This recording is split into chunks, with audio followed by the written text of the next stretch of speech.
It's October 1st, which means it's a new opportunity for you to set new writing goals for the month. Today we're going to talk about how to set realistic goals but still balance them with your dream goals, as well as how to plan out your daily activities to make sure that you get everything done that is already on the goals list.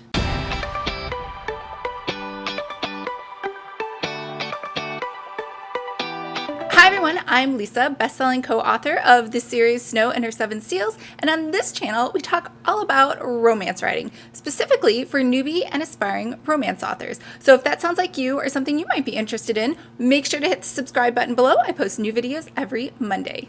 First of all, today is the greatest day ever because 3 reasons. 1, it is the first of the month, and the first of the month is always great because that means it's a new opportunity to set brand new goals. It's like a fresh slate, as well as the first of the month happens to fall on a Monday, so that's reason number 2, because I love Mondays. It's like a fresh slate all over again because it's the beginning of a week. And reason number 3 is it's the first of the month on a Monday for my favorite month. I shouldn't say my favorite. I have like a lot of favorite months, but one of my favorite months, which is October, because pumpkin spice lattes, peppermint hot chocolates. The weather starts to get a little cold, but not freezing cold, so it feels a little brisk. And obviously in San Diego, it doesn't get as brisk as it does in Chicago, but it's still just perfect weather. So for these 3 reasons, I am super excited, and this is the greatest day ever. So let's talk about how to make it even greater. You can set writing goals for the month. So let's talk today. I'm going to share with you my 7 writing goals, as well as how you can set yours and make yours more realistic. So when we check in at the end of the month, you can say, Lisa, thank you so much. I did make it through 100% of my goals, or even better, I know why I didn't make it through 100%, and here's what I'm going to do differently. So let's just start. My top 7 goals for this month are: 1, I know I want to write a new series. So it takes me probably a week to plot out a book and think of just in the future some new series add-ons for additional books within that same world. So I'm going to give myself a week. The second thing I want to do is I want to write the entire first draft of book number 1 within that series. Now, I know that I write 500 words per hour, and I know this because I've tracked my writing for months. Like, I will track very meticulously where I was writing, who I was with, what the temperature was, what I was wearing, what device I was using, and also what time of day it was, so that then I kind of get an idea, like I'm most productive in the day versus night, or I do really well with soy lattes but not so well with tea or something like that. So I can kind of track and get my optimal writing schedule done. So if I need to do maybe 1,000 words an hour instead of my normal 500, I know that I need complete silence and I need everybody to vacate the premises in order for me to get that 1,000 words in. So that is goal number 2.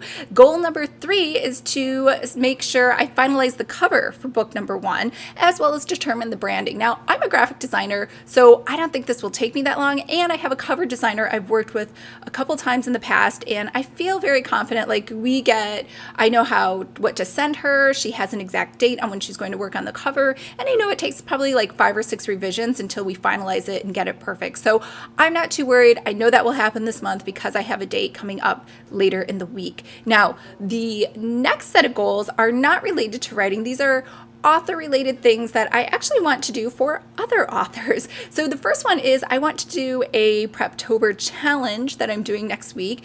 And I don't know if you guys remember, this time last year for October, I did PREPtober, where I posted a new video every single month, plus a new worksheet every month for people. So I know that I can record videos, I can edit them. Like, I've been doing this for over almost 2 years now, so I'm totally fine with video. But to make it even easier on myself, I instead, for the PREPtober challenge, I'm going live. So I'm doing lunch and learns next week. I should say lunch and learns because they're 3 p.m. my time, which is more like Linner and Learn. So I am doing 3 live videos next week for the PREPtober challenge. So I feel 100% confident I can get that done. I have the worksheets done, the checklists, everything already ready to go.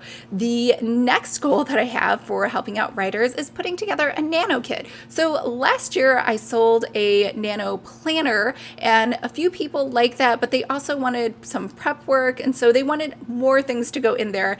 And I've also noticed when I sell things in bundles, they do much better for people. So I need to put together a bundle for NaNoWriMo. So that is another goal. Sixth goal is I'm going to migrate all of my courses over from CourseCats to Thinkific. So this is just a different platform on where I host my courses.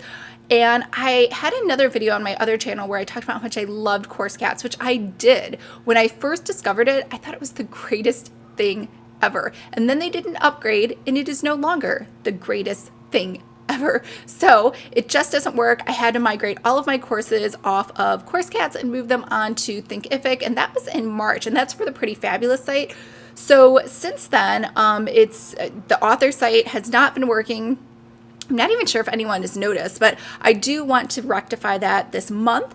And now that I've already gone through the pain and suffering of one, learning Thinkific, and two, hooking up all of my integrations and learning how to navigate the site and set everything up properly, it should be a breeze to set this stuff up, especially since the author stuff is not as robust as the course material I have for my other business for Pretty Fabulous. So I estimate that I can do it over 2 weekends. So I'm hoping, fingers crossed, because last time it took me 2 entire weeks. So that's why I'm thinking it will only take me 1 weekend really to set it up, another weekend to migrate the materials over. Now, the very last goal that I have, which is number 7, that is to do a soft launch to the current students that are either enrolled already or on my list if they want to sign up for additional courses before I actually open it up to everybody in November. So that is my plan. So just to recap, here are my goals. First one is I want to outline a brand new series. 2, I want to write draft number 1 within that series. 3rd, I want to finalize the cover. 4, I want to create a challenge next week for PREPtober. 5, I want to create a nano bundle for authors. And 6, I'm going to migrate all of my courses from CourseCats over to Thinkific. And number 7, I'm going to do a soft launch to the current students.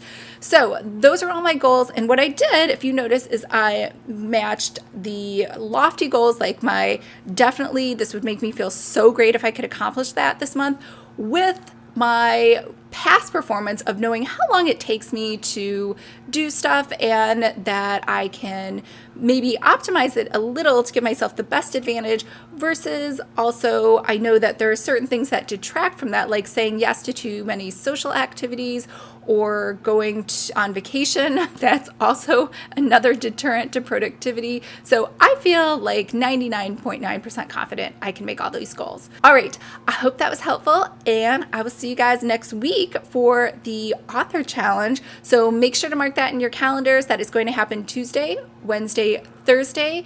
It is going to be a PREPtober challenge, and I don't want to spoil anything. I have more details coming up about that in the next video.